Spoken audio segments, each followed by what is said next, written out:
At 5:17 a.m., in international waters of the Caribbean Sea, the Venezuelan patrol vessel Guaycamacuto made a decision that changed everything. Without any warning, it initiated a live engagement. Its Otto Melara 76mm naval cannon cut through the quiet mist before sunrise. What the crew did not realize was that only 18 seconds later, the vessel would receive a powerful reminder of just how quickly the U.S. Navy can respond. That single reckless move did more than trigger a tense encounter at sea. It also led to a high-pressure 48-hour ultimatum from President Trump. But this moment did not come out of nowhere. It was the final stage of a plan that had been building for weeks. Venezuela believed it had the upper hand. Its commanders trusted the region's maze of rocky islands, unpredictable waters, and low-cost disposable drones to give them enough cover to pressure U.S. patrols without facing serious consequences. They badly misjudged the reach of the Aegis system and the constant watch of the P-8 Poseidon. This stretch of the Caribbean is not just postcard blue water, white sand, and tropical scenery. It is one of the most important routes for illegal trafficking into the United States. Nearly 90% of one major illicit cargo stream headed for America passes through this area every year. That means more than 1,000 tons moving through a narrow maritime corridor, enough to overwhelm a major city's law enforcement and public safety systems. Venezuela understood the value of this route and used the islands, reefs, and strong sea currents as a natural shield. It was a clever defensive setup, but not clever enough. Right at this strategic choke point, Venezuela chose to take a dangerous gamble. On paper, the mission looked almost impossible for the U.S. side. The Venezuelans had the home field advantage, jagged islands, hidden approaches, and the ability to launch coordinated drone swarms with little warning. At the same time, powerful Caribbean currents and rough atmospheric conditions could distort radar signals and make tracking more difficult. So how does the U.S. Navy respond to drone swarms, electronic interference, and an opponent that tries to disappear into the terrain? How do you deal with a threat that refuses to show itself clearly? The first move in this high-stakes chess match was not made by a destroyer cutting through the waves. It came from a converted Boeing 737 airliner, circling patiently at 30,000 feet far beyond the horizon. This was the P-8A Poseidon, the U.S. Navy's premier maritime surveillance aircraft. For a mission built around untangling a complicated network of smugglers, patrol vessels, and shadowy movements at sea, you do not send brute force first. You send precision. You send the aircraft designed to see what others miss. Why the P-8? Because everything about it is built around one core idea, mastering the science of looking down. Its greatest advantage is not a projectile, but the AN/APY-10 multi-mission radar mounted beneath its nose. Think of it less like a basic radar sweep and more like a high-powered scan of the ocean surface. This radar can work in several modes, but for this mission, its real strength was synthetic aperture radar, or SAR. It does not simply detect a vague dot on a screen. As the aircraft moves, it captures thousands of radar snapshots every second. Then onboard processing systems stitch those images together into a detailed photo-like view of the surface below. That is how operators sitting in a calm, air-conditioned cabin can tell the difference between the radar signature of a 2,500-ton Venezuelan patrol vessel and a 3,000-ton civilian freighter from 150 miles away. The process is a remarkable example of integrated naval operations. As the P-8 radar mapped the area, its sensor operators marked potential threats. Position, direction, speed, and a detailed radar image were gathered, compressed, and sent through Link 16. Link 16 is the military's private, encrypted, highly resilient data network. The signal moved from the P-8 to a satellite, then down into the Combat Information Center aboard the USS Gravely. And there, it did not arrive as a spoken report that someone had to write down.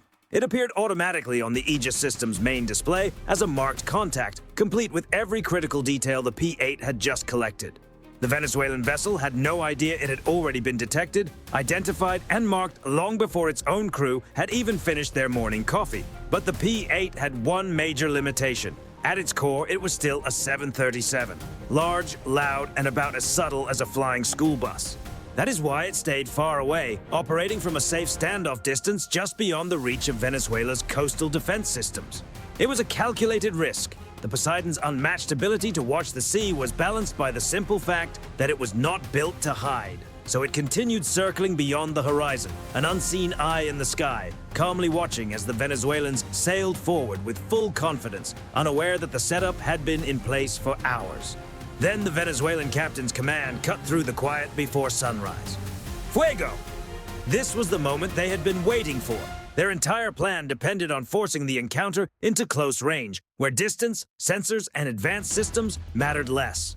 Their chosen tool, the Otto Malera 76mm naval cannon, was not designed for delicate precision.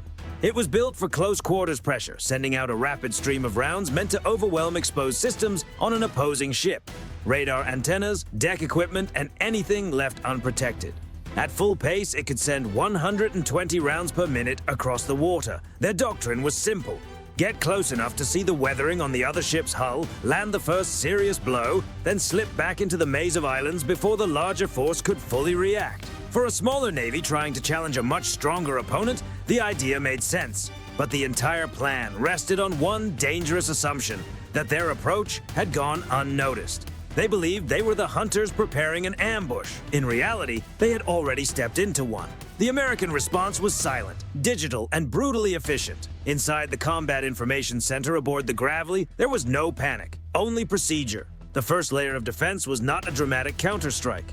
It was a game of electronic hide-and-seek. The destroyer's AN/SLQ-32 electronic warfare suite, known as Sidekick, came online. This system is the ship's master of deception. First, the Gravely shifted into MCON, reducing its own electronic emissions until the 9,000-ton destroyer appeared far smaller on enemy sensors, closer to a modest fishing vessel than a major warship. Then Sidekick began its real work, digital spoofing. It filled the surrounding environment with convincing false radar returns, creating ghost images that pulled the Venezuelan gunners' attention toward empty stretches of ocean. While they were reacting to shadows, the real ship was already several moves ahead. And while the Venezuelans focused on those electronic phantoms, the incoming rounds were being handled by another layer of defense. The RIM-162 Evolved Sea Sparrow missile, better known as ESSM. Despite the name, this was not about attack. It was protection. A guardian built for the final moments when a threat is already closing in. Here is how it works. The Aegis system tracks the incoming round and calculates the exact point in three-dimensional space where interception is possible. The ESSM launches toward that point, not directly at the object, but toward the place where the system predicts it will be. In the final seconds, the interceptor's own seeker activates. It makes tiny corrections in real time, turning with extreme force, pulling up to 50 Gs as it adjusts its path to ensure the intercept. It is the ultimate short-range defender. And with cold, automated precision, it removed the Venezuelan rounds from the equation. The Venezuelans thought they had forced the Americans into a close-range contest. The Americans had just shown them they were not even playing the same game. But as the Gravely's crew methodically neutralized the opening move, the entire situation suddenly changed. This was Venezuela's hidden card, a move far more sophisticated than simple pressure at sea. From a concealed coastal position, a Russian-made Buk M2E system activated, likely operated with the help of foreign advisors. It did not launch anything. Instead, it created a powerful, localized GPS disruption zone. In an instant, the precision-guided world the U.S. Navy normally operates in became blurred, uncertain, and unreliable. At the same time, a new contact appeared on radar, closing in fast, then another, then dozens more. It was not a single threat. It was a swarm of low-cost commercial-style drones launched from the nearby islands. Each one was likely carrying a small improvised payload. This was a classic swarm tactic, but with a clever twist. The drones were not the main danger. They were the distraction. Their purpose was to force the Gravely to shift its attention and spend its strongest defensive tools, its CIWS and ESSMs, on cheap incoming targets. They were the Matador's cape, designed to pull the bullseyes in one direction while the real danger, the Buk system, prepared its next move. A countdown appeared on the Gravely's main display. 90 seconds. That was how long they had before the drone swarm reached them, while their GPS-supported systems were being pushed into uncertainty. The Venezuelans had built a serious trap. GPS disruption, a drone swarm, and a coastal defense network working together. It was a textbook anti-access and area denial problem, the kind designed to make even a modern warship's advanced technology feel limited. But they made one basic mistake. They believed the fight was only taking place within the horizon. The American answer came from somewhere the Venezuelans could not see and could not reach. The Gravely began a precise maneuver that, on Venezuelan radar, looked like a retreat. That was the bait. As the Guaycamacuto and the drone swarm pressed forward with growing confidence, they moved farther away from the protective cover of their coastal jamming zone. It was a classic rope-a-dope move, giving the opponent just enough confidence to step into the wrong place. Then the response came. The order was not to use a counter-drone system. It was to launch the SM-2, the Standard Missile-2. This was the long-range blade of the Aegis system. If the ESSM is a close-range defender built for the final moments, the SM-2 is the larger weapon of reach, built for engagements beyond the horizon. And the key question was simple. How does it work when GPS is being jammed? It does not need GPS. The SM-2 launches using inertial guidance, an advanced internal system of gyroscopes and accelerometers that allows it to understand its position in space without outside signals. It can travel most of its 90 nautical mile range through this internal navigation method, receiving only occasional course updates from the Gravely's powerful SPY-1 radar. Only in the final stage does its own radar seeker activate to lock onto the target. It is technology built specifically for the kind of electronic disruption the Venezuelans were trying to use. A calm voice moved through the Combat Information Center. False retreat complete. Come about. Engage targets. The situation had changed again.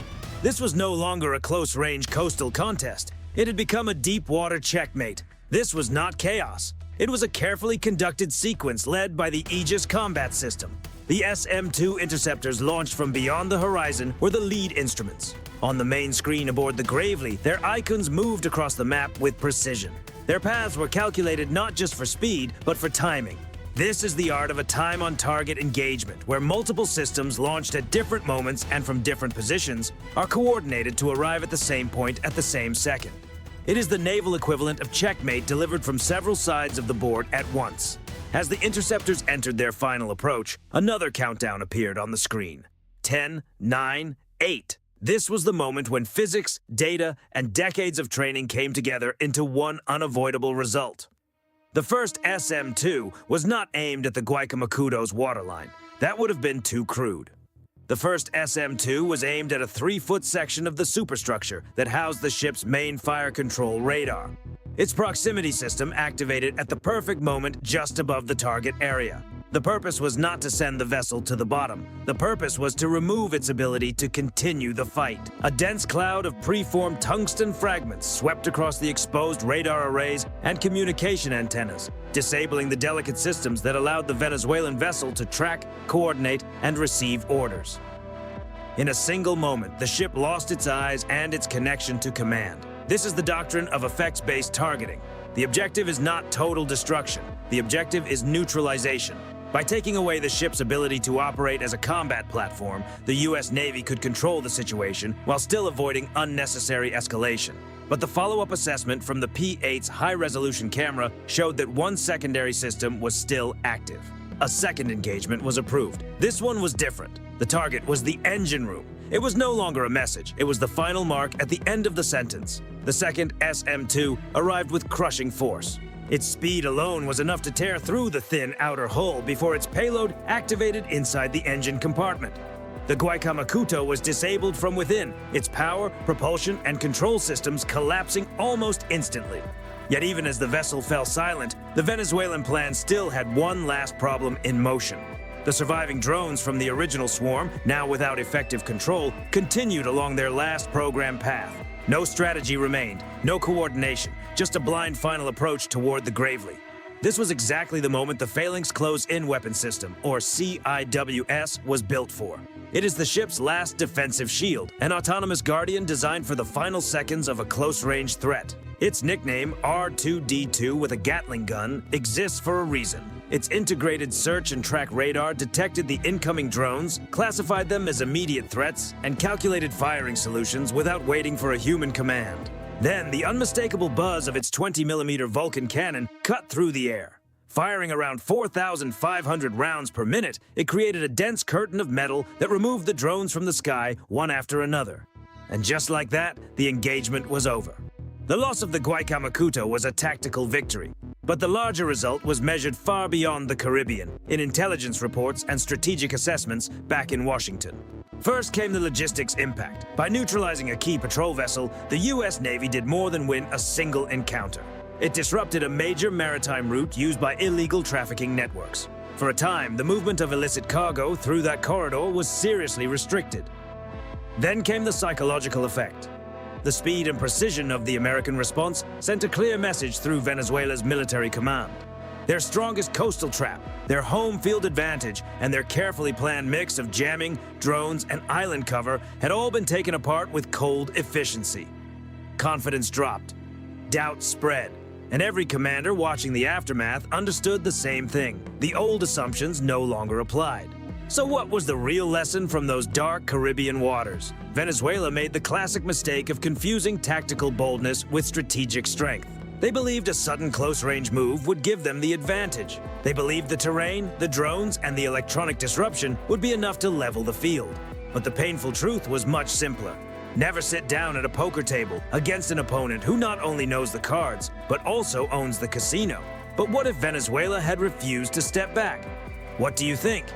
Was this overwhelming response the right call, or would a different strategy have worked better? Share your thoughts in the comments, and remember to like and subscribe for more deep dives into the strategy, technology, and hidden mechanics of modern naval power. Anchors away.